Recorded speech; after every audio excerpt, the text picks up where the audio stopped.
MC1, si tu as encore du bon sens, arrête de mentir.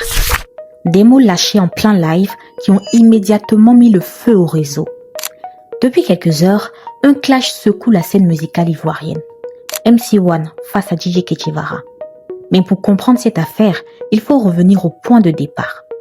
DJ Ketchevara n'est pas juste un artiste, c'est l'ancien producteur de MC1.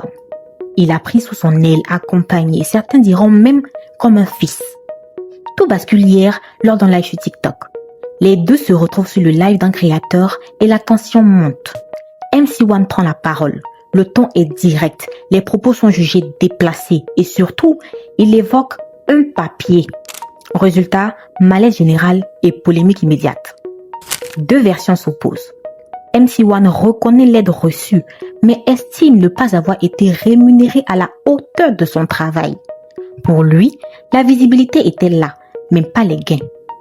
De son côté, DJ Ketchevara parle d'ingratitude. Il évoque tout ce qu'il a investi humainement et professionnellement. Son message est clair. Il a aidé et il se sent trahi. Au fond, 3 éléments ressortent. D'abord l'argent, avec un désaccord sur le partage des revenus. Ensuite, ce fameux papier, qui laisse penser à un contrat flou, mais compris ou mal respecté.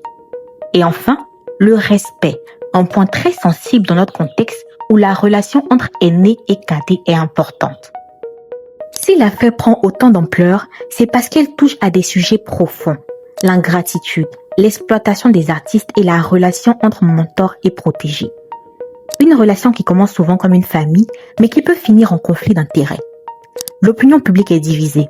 Certains soutiennent Ketchevara, d'autres défendent MC1 et beaucoup estiment que les deux ont une part de responsabilité. Dans l'analyse, MC1 a le droit de réclamer ses gains, mais sa manière est critiquée. Ketchevara peut ressentir une trahison, mais sa réaction est jugée très émotionnelle.